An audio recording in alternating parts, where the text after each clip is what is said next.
baby. My name is Ross Mandel, and welcome to the show today. I'm coming to you live from 5-Star Entertainment, Mammoth Studios in Boca Raton, Florida. I'm uncut, I'm unedited, I'm unfiltered, I'm uncensored. I'm totally unrehearsed today, and yes, I'm still under arrest. Can you imagine that? It's crazy. Today is Monday, February the 7th. We're inching closer to my big date, March the 14th, 2011. Judgment Day, trial date. I'm looking forward to my day in court. I want to do a quick recap of the weekend and talk about some of the things that I said last week to you, right on this camera. We got a lot of ground to cover. First of all, how great was that Super Bowl? Now, come on. The Green Bay Packers pulled it out. They took a big lead, and it was back and forth, and the Steelers got the ball with 2 minutes left, and you thought maybe, just maybe, but no. It was Aaron Rodgers' time. I said to you on Friday, I'm a Steelers fan my whole life pretty much. But you know what? It's good to see them win. This kid deserves it. He's got the Brett Favre thing off his back. The Lombardi Trophy is going back to Milwaukee, Wisconsin, which is, by the way, if you don't know, the home of Vince Lombardi. So that's a big thing. Another little thing happened. You know, the UFC had some great fights. There was some great MMA fights Saturday night. My man John Bones Jones, he just beat the crap out of Ryan Bader. He choked the guy out, and this guy was 12-0 and undefeated, and now Mr. John Bones Jones is getting a shot at the title. He'll be fighting for the light heavyweight title in May.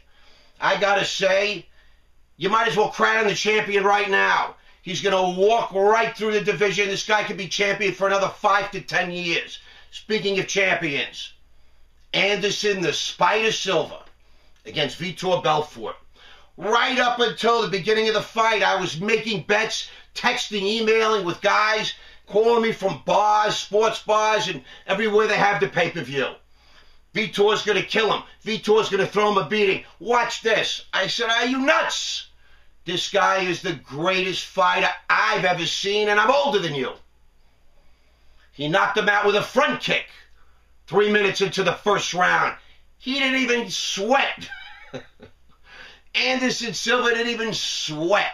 This guy hasn't lost a fight since 1995. Never lost a fight in the cage or the UFC.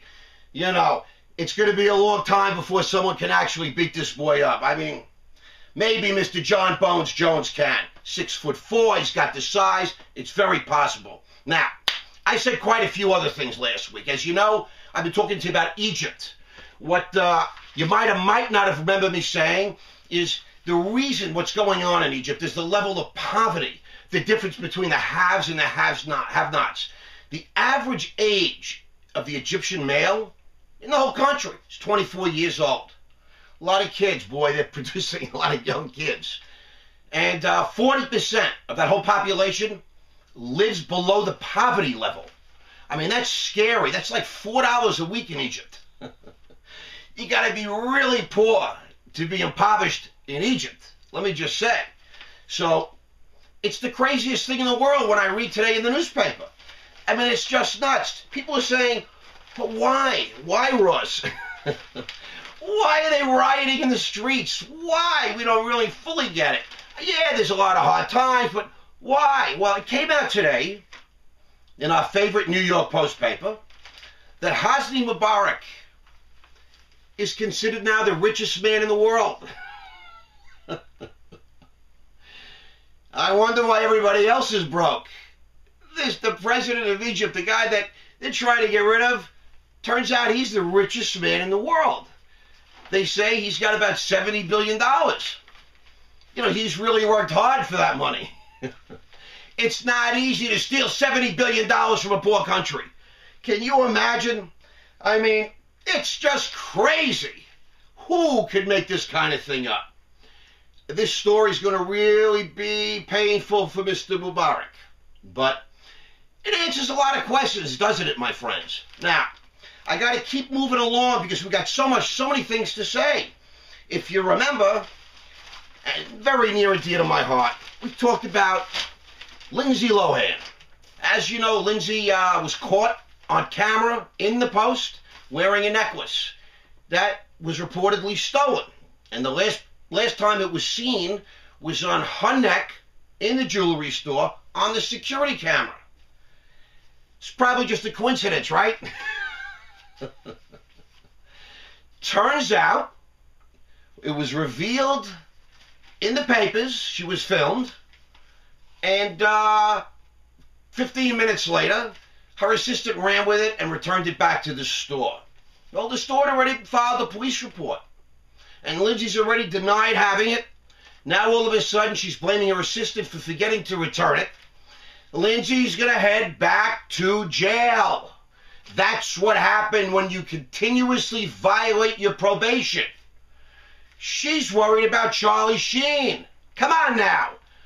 What did I say to you last week? She's not sober. She's not clean. She's behaving inappropriately. That's what happens when you use drugs and alcohol, when you have untreated alcoholism and untreated addiction.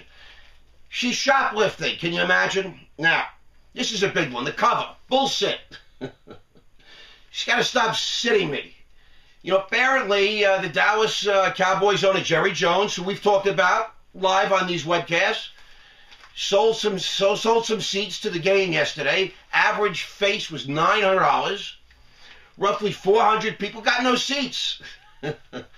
I like it. It's the kind of thing Hosni Mubarak might have done.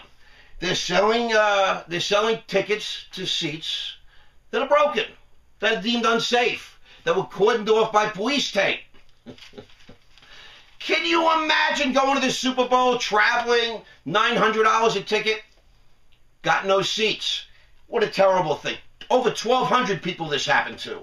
And to make a long story short, I guess to avoid some sort of prosecution and action, they're giving 3 times the face value back to these ticket holders, getting them free tickets to next year's Super Bowl, which will be held in Indianapolis. Isn't that exciting? And they're trying to make it up. But of course they're investigating. There's nothing like a good investigation for me to talk about once it starts. I'm excited about that, everybody. Now, we got to get into a very interesting area, which is a little controversial for me to talk about, because as you know, I've been charged by the Southern District, and I've been charged by the SEC. Now, apparently, a lot of members of the SEC, pretty much the guys who were running the SEC, and the entire enforcement division of the SEC, while the markets were crumbling, while Madoff was stealing $60 billion and was never investigated, while Fannie Mae and Freddie Mac essentially went out of business, while the housing crisis was going on and the mortgage meltdown was going on, AIG was at $150 billion equity. Citibank was $30 billion in negative equity. If not for the TARP money, the taxpayers, me and you, they took our money and bailed out all these institutions. And now they're trying to evict us from our homes. They're marking our credit reports badly. And they're harassing us for money. They say we owe them. Meanwhile, we bailed them out. $650 billion, not to mention trillions of dollars of other money the Fed's been printing and just giving away. Look at this. The SEC know evil. They were running the SEC, running enforcement, and they never, ever got in trouble. The whole system failed. Where was the SEC? Yeah, they were looking at me. Look at me. I'm right here, fellas. Coming at me when the entire system was collapsing. It's called selected prosecution. Okay, they're told who to look at. They're told who to stay away from. You know why? Let me explain it to you. It's not like they're all going to work for Goldman Sachs or Citibank or Morgan Stanley, although some of them are. But they're all going to work for partner at Simpson, Thatcher, and Bartlett, partner at Paul Weiss, Rifkin, and Wharton and Garrison, partner Gibson, Dunn, and Crutcher, partner Wachtell, Lipton, Rosen, and Katz. They're all partners now at major law firms. Guess who those law firms all represent? Goldman Sachs, Morgan Stanley, Citibank, You name it. Wells Fargo Bank, JP Morgan Chase. How frightening is that? How can they investigate Goldman Sachs when they're going to be working for the law firm that protects them? Are you starting to see what I see? Ring around the rosy. You have the right law firms. You grease the right amount of lawyers.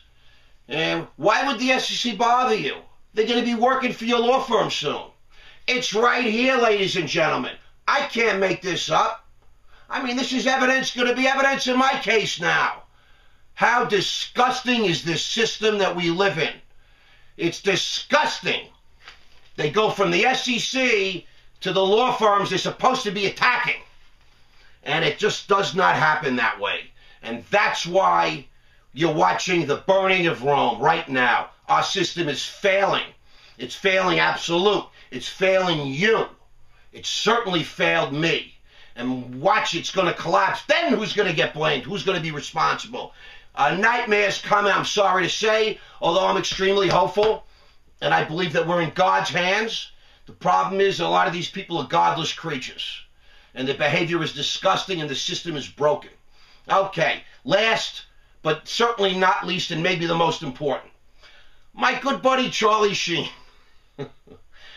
I was horrified last week when I was told that Charlie was not going to go to a rehab or a lockdown. They were going to bring him home. They were going to bring him home where he was just snorting coke with hookers and porn stars for days and days and days. But they were going to get him sober there. They, going to be responsible for him. They're going to have sober people come in and a sober coach and, sober meetings and all that. This is pathetic, scary. I feel pain from this. It was reported on Saturday by 4 porn stars. God knows how many coke dealers. But 4 porn stars went to TMZ and the news and the media and sold a story about Charlie texting them morning, noon, and night saying, hey, guys, can't come around now. You got to lay low. I'm getting clean now. The first thing you do when you go to recover, you can't communicate with anybody. People, places, and things are taken away from the addict, from the alcoholic. You are removed from that world. You don't have a choice. The people that get you sober decide who you're going to see and talk to. You can't even see your parents. You can't even talk to your children. You're in a facility, and they have to work on you. This is a serious disease. It's like having major heart surgery, but saying you're going to do it in some hallway. You got to do it in a surgical center, in a surgical suite with capable people. Charlie's addiction is fatal. It's life-threatening. The guy's sitting around, he's texting porn stars and hookers and coke dealers. I'd like to sign up for that rehab. It's disgusting. I'm sorry, I'm laughing, but somebody's got to wake up and help this guy. He's going to be dead soon. It's just not okay. By the way, all that coke, nobody got arrested. Nobody's getting investigated. Where's the DEA? Where's the prosecutor? My name is Ross Mandel. That's double S and double L. I have a website. That's www.rossmandel.com. I'm on Facebook. Ross Mandel, double S, double L. My YouTube channel, Ross H. Mandel at youtube.com. I'd love to hear from you guys. Send me a direct email, ross@rossmandel.com. Monday, February 7th. What a show. What a recap. I'm going to see you guys tomorrow. Thank you.